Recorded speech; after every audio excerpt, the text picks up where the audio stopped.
Hello, everybody. Today we're going to start our discussion of animals. This is our Introduction to Animals lab, and we'll spend the rest of the semester exploring diversity of structure and function in other animal phyla. We want to remember that animals are multi-celled eukaryotes, that they have no cell wall, that they're heterotrophic, and that they're in the clade of the unicorns. And some of their most close relatives thus are the amoeba and the fungi that we talked about last week. When we look in the clade opisthecons, we see that not just animals, but a single-celled eukaryotic organism called choanoflagellates also share that clade. These choanoflagellates live in colonies, and they have a flagellum. And an individual is going to look like a little ring of almost like tentacles, but since it's single-celled, they're just an extension of the cell membrane and cytoplasm, with a flagellum in the middle of it that beats and creates a current of water. So we'll see when we start looking at our simplest animal phylum, the sponges, that they have cells that make up their body that look identical to these cells. So we think the way that sponges evolved was by incorporating some of these types, the ancestors of these types of these multi-celled organisms. But they also added other different kinds of cells to make up the whole organism that we see today. So when we look at all the diversity of animals, the clade that includes them, the animals, another term for this is the metazoa. Sponges are kind of off to the side though, because although they have different kinds of cells, they have no tissues. So they have no true tissues. And when we talked earlier in the semester about this idea of what a tissue is, it's an organized group of cells that are of the same kind and have a particular function. So we don't see any kind of multicellular organization within the body of sponges. They're a bunch of single cells that are kind of stuck together. And we'll see that they have multiple kinds of cells. The cells share resources and they cooperate. So the very simplest kind of multi-celled organism. So all of the rest of the animals are going to have their bodies made of tissue layers. And so they have true tissues.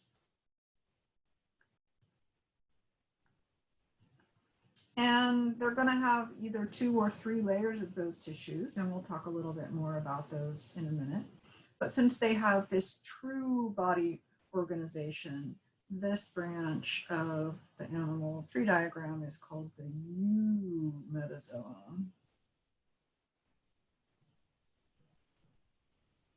They aren't just animals, they're true animals. So again, we call the eumetazoa their body plan, or the way their body's organized from very early in development is with tissue layers. Whereas the sponges, they just have some cells stuck together. So we say that they have a cell aggregate body plan, a cell aggregate.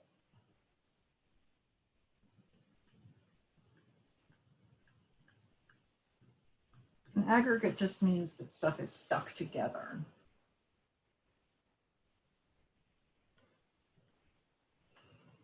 All right, as we start going through the diversity of animals, this slide is really overwhelming, but we'll go through it slowly and we'll see that it's a way for us to organize the information that we have about each animal group. So as we think about what the bodies of animals include in terms of their body systems, this is our sort of our list or our outline of what kinds of body structures we're going to expect to see. And we organize it around the functions of those systems. So in order to be alive, an animal has to have some way of getting oxygen and getting rid of carbon dioxide, and we're going to call that the respiratory system, or the function of that is going to be gas exchange. So our G on our list here is gas exchange. They have to be able to get enough water into their body and get rid of extra water, and also get rid of extra waste. So for example, when we make urine and we pee it out, that's the function that I'm talking about. And so that's called osmoregulation and excretion. So that's our O on our list. And every animal needs to be able to do this.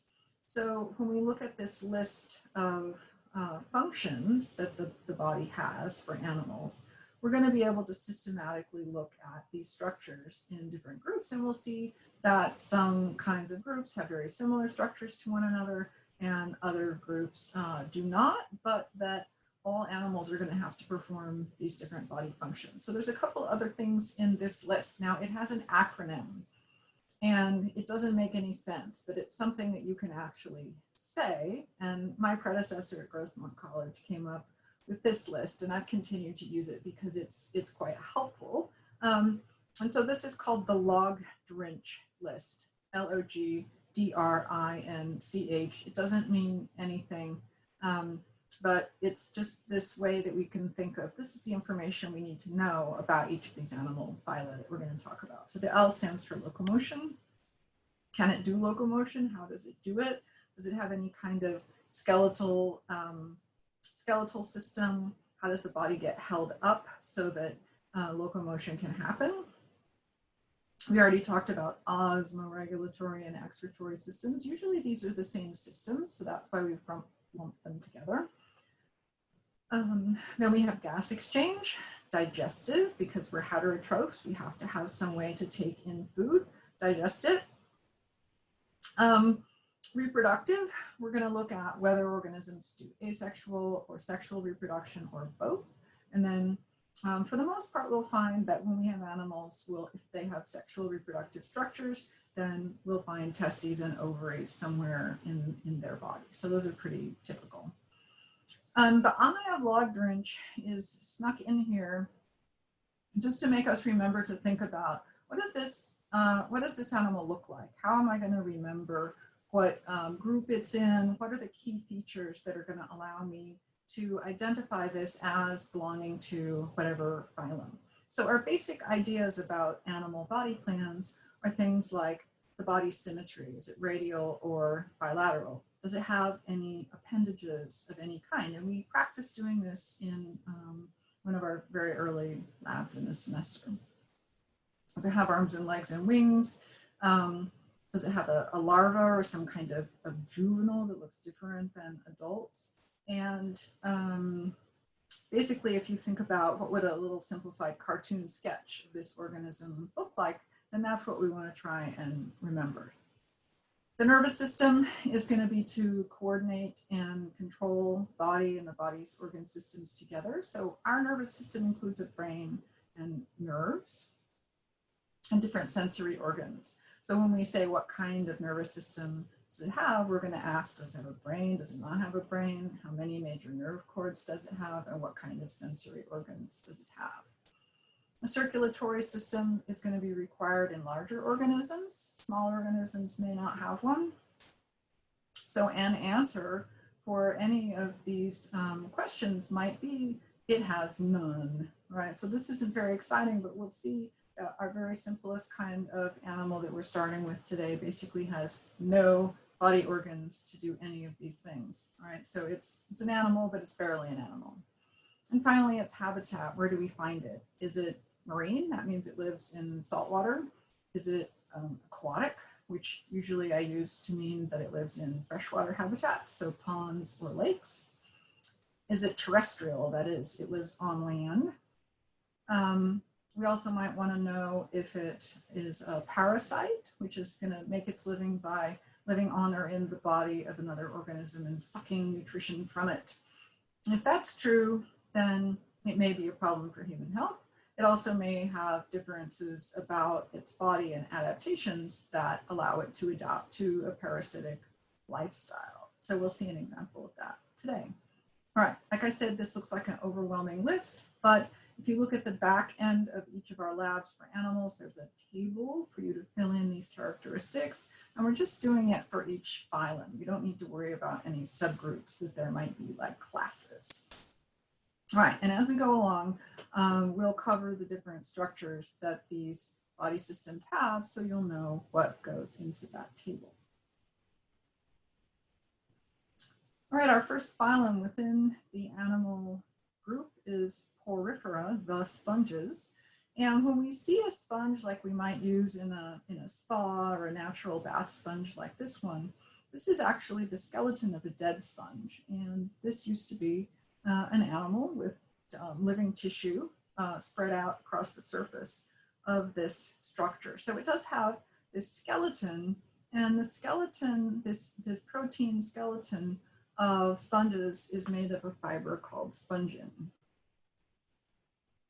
So if we picked up this bath sponge, we would see that it was sort of soft and squishy like a regular sponge. In fact, the sponges that we have in our kitchen now are actually synthetic or made out of plastic or some other kind of fiber material that actually is intended to mimic the qualities of natural sponge, because that was what people used before they invented fake sponges, right? And so SpongeBob SquarePants, although he looks like a kitchen sponge, there are actually marine sponge animals that don't look like that. And here's what they look like, or at least some of them look like this.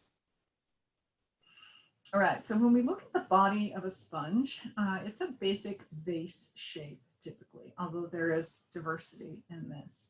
And we'll see that there's a big open space on the inside of the body of the sponge, and that allows it to have water flowing through from the outside to the inside of its body walls, and that allows the movement of water to pass across these choanocyte cells, which have the flagellum, and they have the little collar of sort of tentacles that we saw from the choanoflagellates. And they are called choanocytes, right? Choanocytes, site means cell. So these collar cells are going to be creating this water current by beating the flagellum.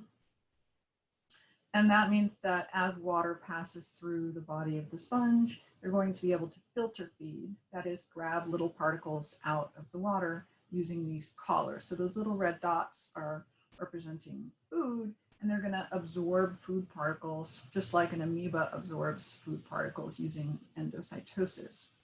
So this diagram is showing that there's not only choanocytes or collar sites, there's also these cells that are called amoebocytes. And notice what the choanocyte is doing.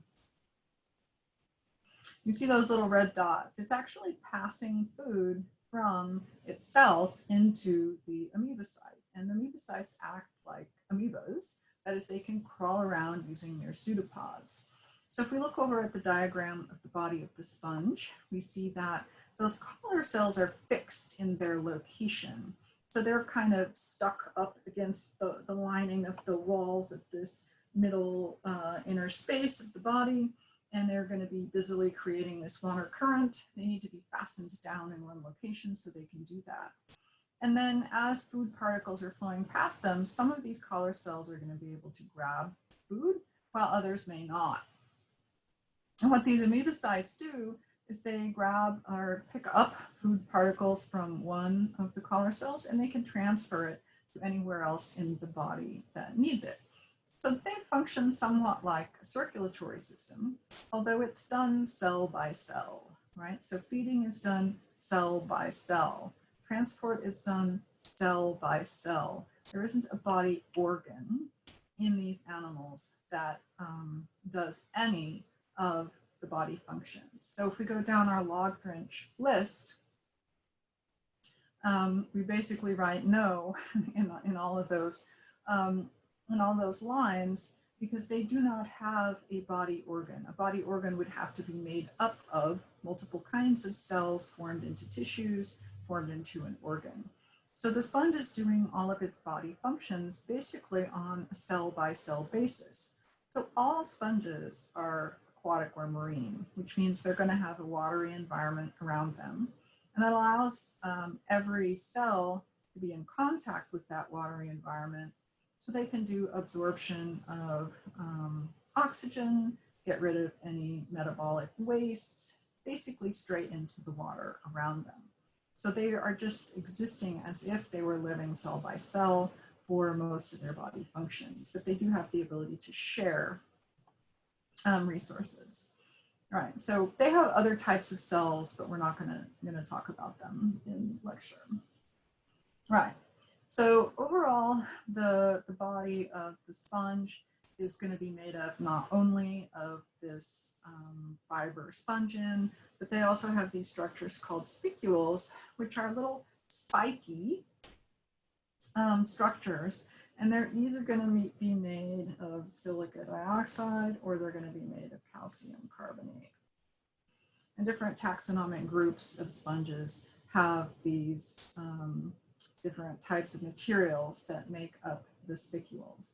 Spicules come in a wide variety of different shapes. They seem to be both somewhat for structural support and also for defense. They stick out from the surface and they make a spiky row structure right across the surface that if you were a tiny animal trying to eat this sponge, you would find frightening. So this space that's inside the middle of the sponge body is called the spongiocele, which just means the sponge space. If we look down on the top of the sponge, we'll see a hole. And so if we slice through it the long ways, we'll see an oval. If we slice through it crossways, we'll see a circle with empty space inside. So some of the species of sponges are quite small. We have some microscope slides showing this organization of the body of the sponge for you.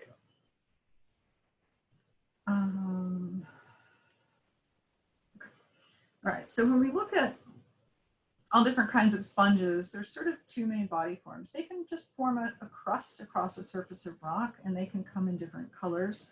So these encrusting sponges, here are some examples of them. This yellow one is mostly what we're going to find if we go down to the Rocky Intertidal Zone here in San Diego. But you can see that the surface is spongy. If you press on it, sort of some water will ooze and it will compress under your finger. And the individual sections of the sponge may have these little volcanoes kind of erupting up from it that allow it to have this larger ability to do water circulation through the body, like that purple one. Most sponges are called erect or upright. They can have radial symmetry, but they can also be asymmetrical. So we might see these large sponges sticking up from the bottom. They look a lot like corals, so it's hard to tell them apart sometimes if you don't have a good picture, but they're going to have this kind of fringy or sort of spiky looking edge typically. And the ones in this top right-hand side called basket sponges, they can get really large. I've seen pictures of a scuba diver sitting inside of one. So those are just some pictures of different types of sponges so you get a better idea of what they look like.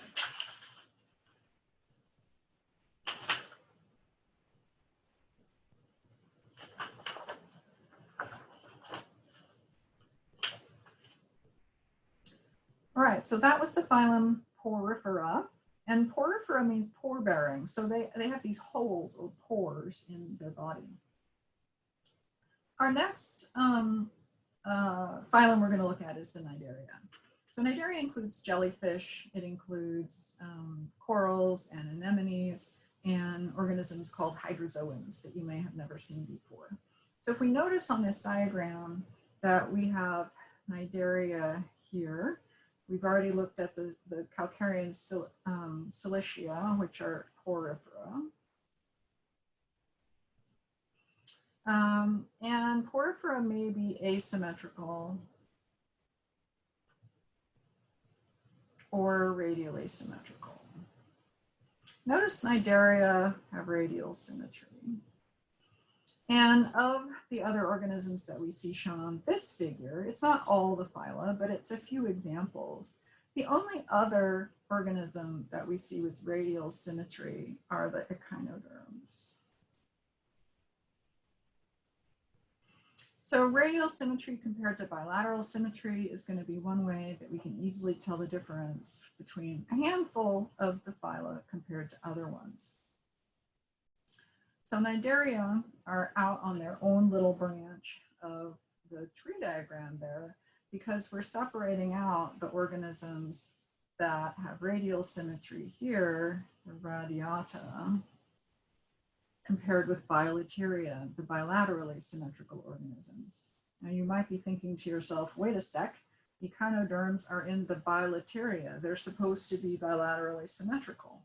Well, it turns out that when they're born, they are bilaterally symmetrical. And then what happens is they go through development, they go through a metamorphosis, and in that process, they become radially symmetrical.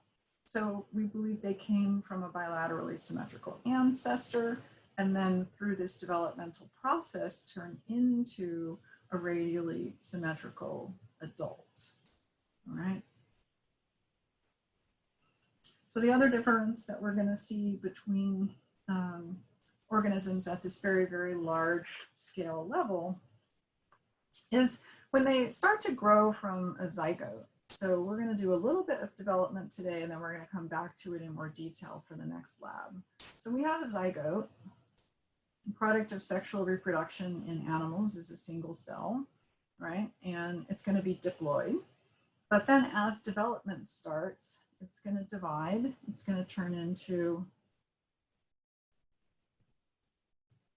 a 2-cell embryo, and a 4-cell embryo, 8, 16, etc. So we're going to have a bunch of things happen here. And it's basically going to just keep growing by dividing the cells quite rapidly. So we're building a multi-celled organism from a single cell. And it's going to get to a point where it's kind of got enough cells that it makes just a hollow ball. And then it goes through a process where it organizes those cells into a shape that's hollow in the middle. So it becomes a hollow ball of cells. And this developmental stage is called the blastula stage. And this embryo is called a blastula at that point. Now, up until this point, all of the cells in the organism are the same as one another. But once we get to the blastula stage, then we have something that's going to start happening that starts to turn the cells into different kinds. Basically, we have cells that stay at the outside of the organism, and we have cells that migrate to the inside and start to become the inside of the organism, right? So this takes a few steps, and I'm going to go down to the bottom of the slide. And as it starts having this change happen, what you'll see is that the cells start to sort of dive in towards the middle of that ball. And it's like you had a soft balloon or an underinflated soccer ball, and you pushed in the edge on it, all right? So now you have kind of this space that's sort of inside the body of the animal. It's defined by the animal itself, and they can have a mouth coming around that opening. So what we see is the cells that are part of this kind of inside part of the developing embryo now become the gut or the intestinal tract of the animal. And so obviously this end is going to be the mouth, the bottom end is going to be the mouth. And the cells that make up this part are now going to become different than the cells that make up the outside part. They need to have specialized functions of secreting digestive enzymes that are going to allow this ball-shaped animal to digest the food that it's got in its gut. So we are going to have this process is happening, and this organism with this sort of dented inside of it, now it's no longer a blastula, it is called a gastrula. Right? Gastric refers to things to do with the stomach. Right? So our gastrula is going to start having a gut. And if development of the body stops more or less here, we're going to have this outside of the body and the inside of the body. And we're going to have these different types of cells that are on the outside versus the inside. So the cells that are on the inside are going to become a tissue called endoderm. And the cells that are on the outside are going to become a tissue called the ectoderm. And some organisms basically stop their development right there, and they may get bigger, but they keep basically the same sort of body plan. Now, we talked about animals making their bodies out of tissue layers. And so here we have an example of an animal with two tissue layers. It has the outside and it has the inside, the ectoderm and the endoderm. So our Cnidaria is actually an organism that's going to basically look like this. And so I'm going to add to this radiata on here. I'm going to add two tissue layers.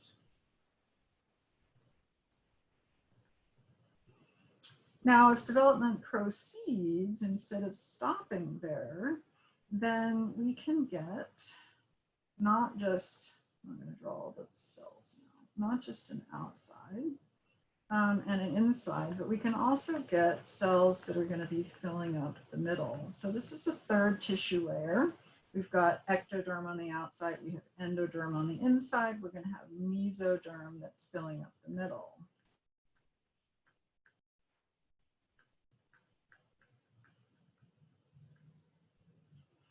Right, so all of our bilaterally symmetrical organisms have mesoderm. So we're going to add that to our tree diagram. They have not only bilateral symmetry, but they have 3 tissue layers.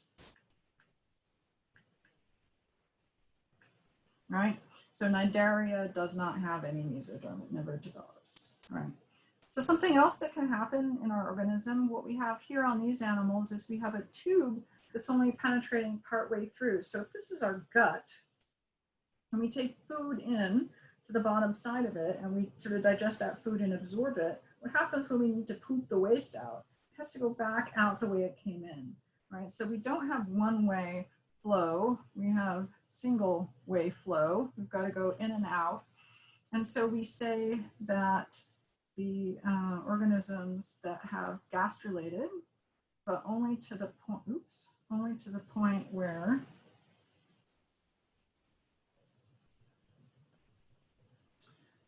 this tube goes partway through the body, we say they have an incomplete gut.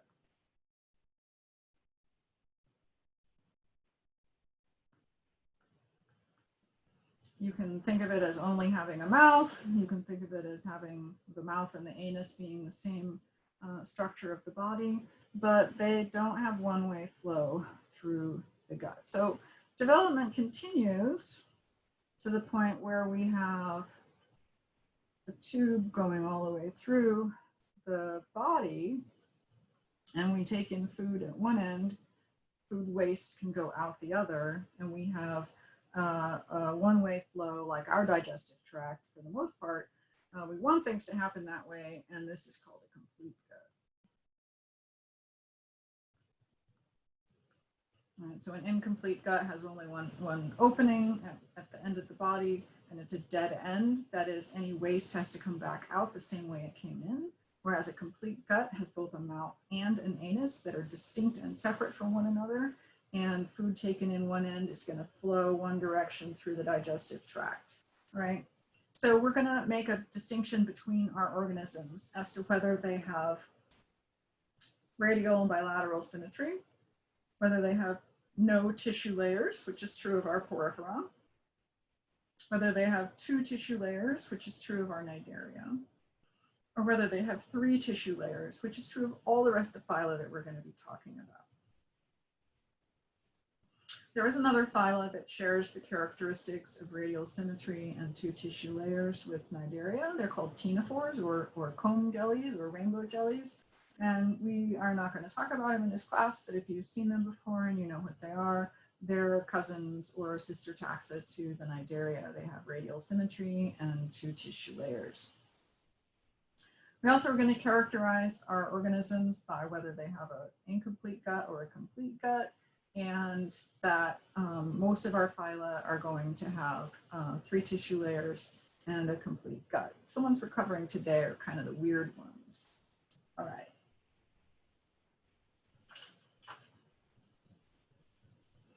So we look at the phylum Cnidaria. It's going to include 3 taxa or classes, we usually call them.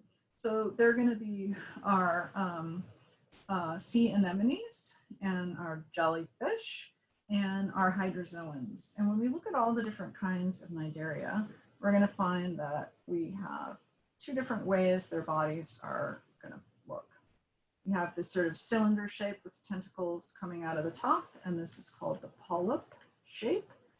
Or we can have this animal's turned upside down, and we're going to have it more looking like an umbrella shape.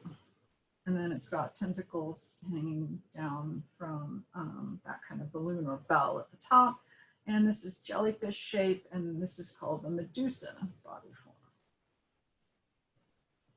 All right, so ancestrally, Cnidaria have both polyp and Medusa. They have a life cycle that goes back and forth in between them. But when we look at the, some of the groups, the classes, they'll have focused in on one of those types. So we'll see the sea anemone group is focused on the polyp type, and this jellyfish group is focused on the Medusa body type. So they have an incomplete gut.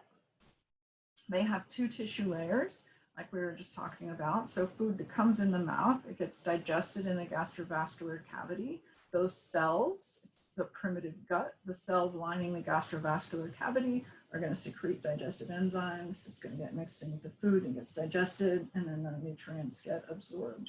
And this is just a bit better than being an amoeba, right? And that the inside of these, the body of the animal, also because water is coming into and coming out of this gastrovascular cavity, it isn't just used for stomach purposes, it's also used for circulation purposes. So as food and water slosh around on the inside, oxygen can get dispersed to all the cells that need it that are on the inside. Otherwise, the bodies of these animals are very simple. So if we take a cross section and we look at this idea that they only have two tissue layers, we see they have a ring of cells on the outside and they have a ring of cells on the inside. And that both of those cell surfaces are in contact with water. All Cnidaria are aquatic or marine. And so diffusion is going to be a primary way that these organisms do get rid of their waste and they get oxygen.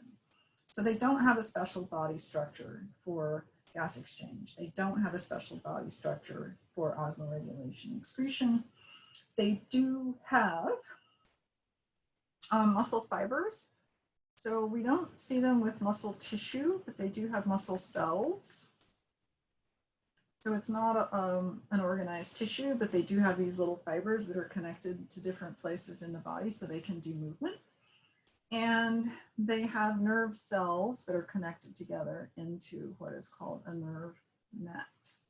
And a nerve net means that if you think of a net that's stretched out and it has all these different connections to it and it looks the same all the way across or around, that's the structure of the Cnidarian nervous system.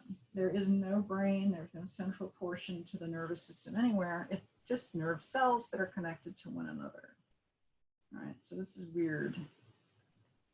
That means that they don't have any capacity to do thought or make decisions. They're basically running like a simple computer program where they respond to stimuli and all the cells in the body end up doing their jobs, but that's the only thing that they can do.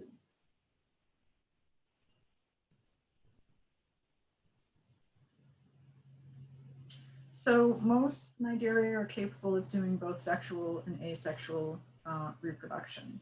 And they don't necessarily have a specialized body structure for doing either of those processes.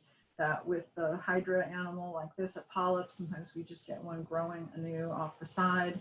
And also if they're going to do sexual reproduction, we may just see some sex cells be released somewhere out of the body of the organism. They may not have a defined sexual reproductive organ that we can see year round.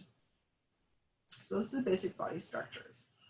Another thing that gives the phylum its name is that they have these stinging cells or cnidocytes. So a cnidocyte is a cell with some kind of stinger.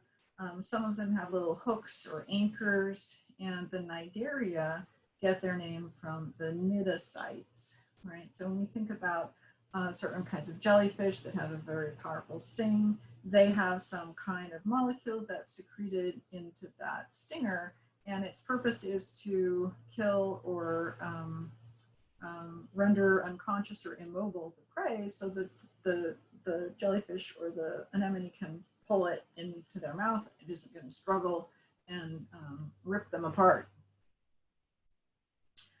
But most jellyfish and sea anemones, and especially corals, are so teeny that even if they release these stinging cells or the molecule that's in them isn't strong enough or concentrated enough to do any harm, but if you do tap on a sea anemone in a tide pool to make it pull its tentacles in, you'll feel that it's a little sticky. That stickiness is all these stinging cells.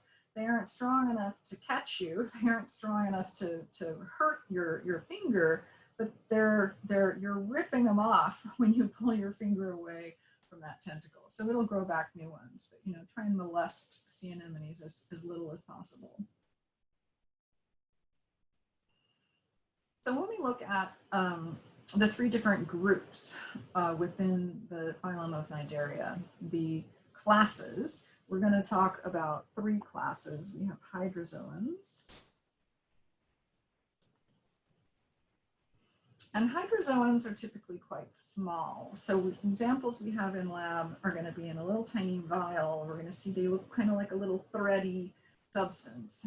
And they also can release little teeny tiny medusas. So if there's a big jellyfish in a jar, it is not one of these kinds of organisms because they're basically microscopic. And we do have some microscope slides to see what these teeny medusas look like.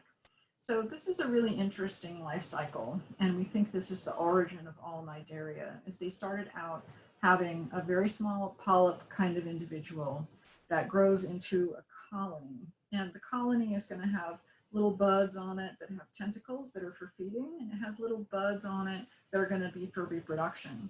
And it reproduces asexually by sort of pinching off little jellyfish that are going to pop off the top of this thing. And then the jellyfish are going to do sexual reproduction.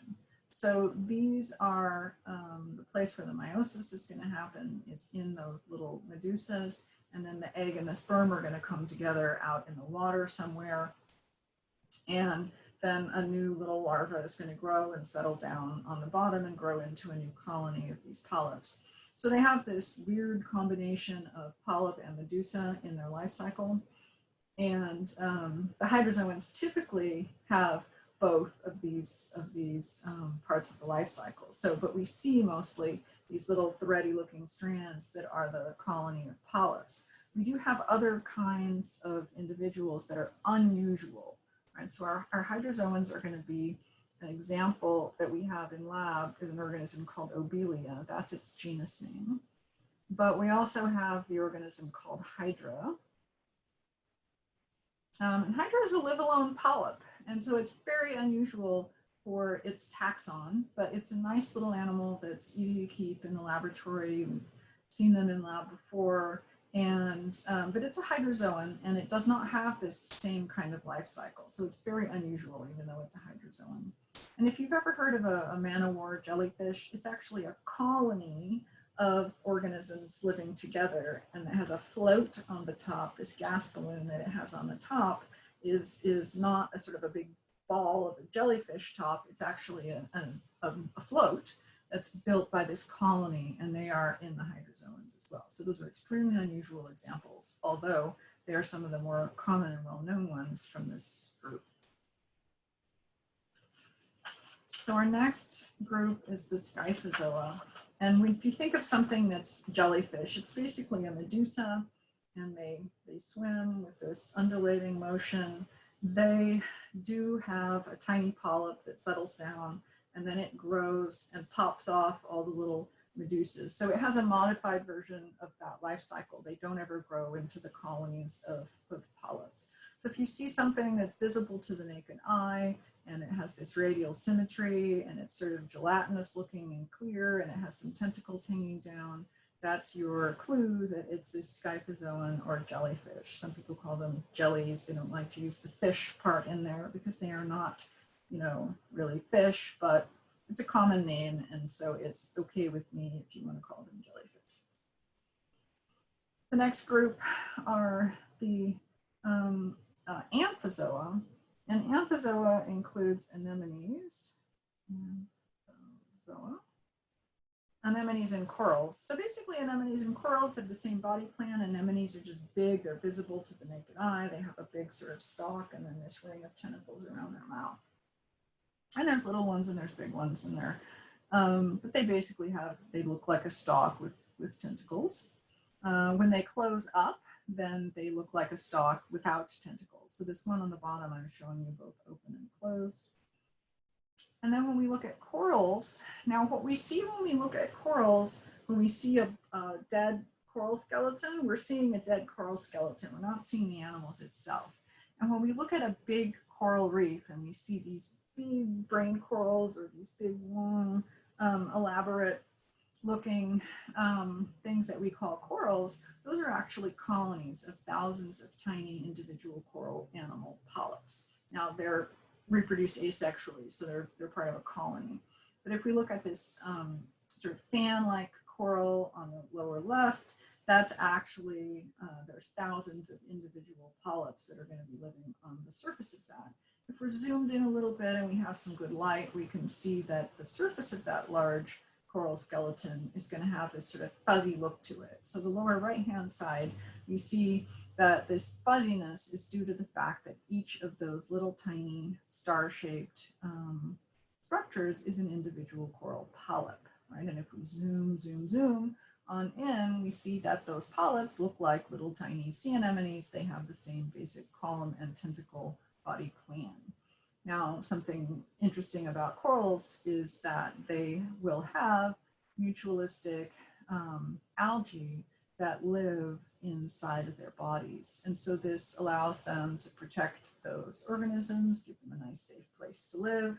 And then the dinoflagellates produce photosynthetic products that they share with the corals. So the corals often have this very bright, glowy kind of color to them, which is due to the fact they have these algal symbionts, and that nice bright glowy color is because of those photosynthetic pigments.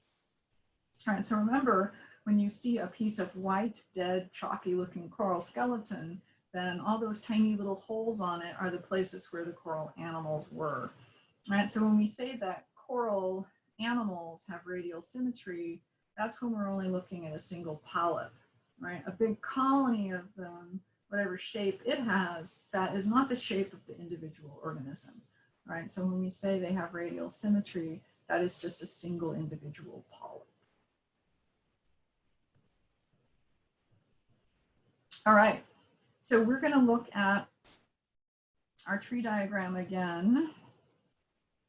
And when we look at the next phylum, we're going to see that we're going into a little bit more complicated. So again, we did the metazoa, which is all animals. The poriferas are simplest kind with no true tissues. Then we have the eumetazoa, or true animals.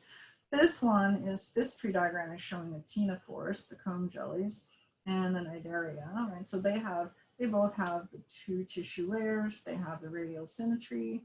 You get to the Quailiteria, or bilaterally symmetrical organisms with 3 tissue layers. They are broken into 2 major clades, which are called the dirostomes, and it's not on this diagram, but the protostomes. Nope. Back up. Protostomes, Deuterostomia and Protostomia. And our next taxonomic group is going to be in this other clade called the Lopetrochozoa. So we're going to talk a little bit more about Platyhelminthes, or flatworms. That is our third and final phylum for today. We'll come back to these other groupings later. So the phylum Platyhelminthes, that means flat worm. So they're flat worms. They're really flat. They're very, very dorsoventrally compressed. If they're small, they're also going to be really thin. Their bodies really, some of the ones we might find at the rocky intertidal are so thin, when they're crawling across a rock, we can see the rock through their bodies. So these are our example of a free living that is non-parasitic, parasitic flatworm, and Turbellaria is the class within the phylum of the flatworms. There's 3 classes we're going to talk about. The Turbellaria are free living. That is, we're going to find them crawling around out in the environment, and they're going to be consuming food as they're scrounging and scavenging as they go. So they are bilaterally symmetrical. They're triploblastic, but they have an incomplete gut, right? So they're bilaterally, you can see they've got their two cute little eyes. Bilaterally symmetrical. They have 3 tissue layers, but they have an incomplete gut. Now they have this mouth that's down, kind of sticking out at the end of like a vacuum cleaner hose kind of structure at the bottom of the middle of the bottom of their body. And they're going to have food go into that mouth. It's going to go out into these very extensive digestive glands for just digesting the food that are really throughout the whole body. These things are eating machines. And then any waste products are going to have to get squooshed back to the mouth and out again. So even though they have a fairly extensive structure of that gut, it's still incomplete because they don't have a separate mouth and anus. All right, so they've got these little eye spots sticking out. So that tells us that they have some sensory organs. They can't see images, but they see light and dark. And it turns out they actually have a tiny brain, and they have nerve cords that go down their body. So their nervous system is the first organism we find with an actual nervous system. It has nerves and a brain. We have brain and nerve cords. Nerve cords are just small nerves, like our spinal cord is a nerve cord. We have sensory organs besides the eyes as well, although the eyes are the most obvious ones. And we're going to see that organisms in this phylum also have sexual reproduction, but they have males and females both in individuals. So they are monoecious. Right, and remember that means they have, each individual has both male and female reproductive organs. Right, so they have a specialized body organ for excretion called flame cells.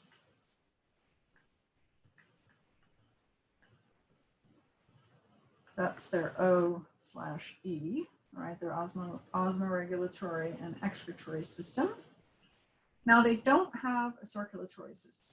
So the circulatory system question is no, N-O, they don't have one.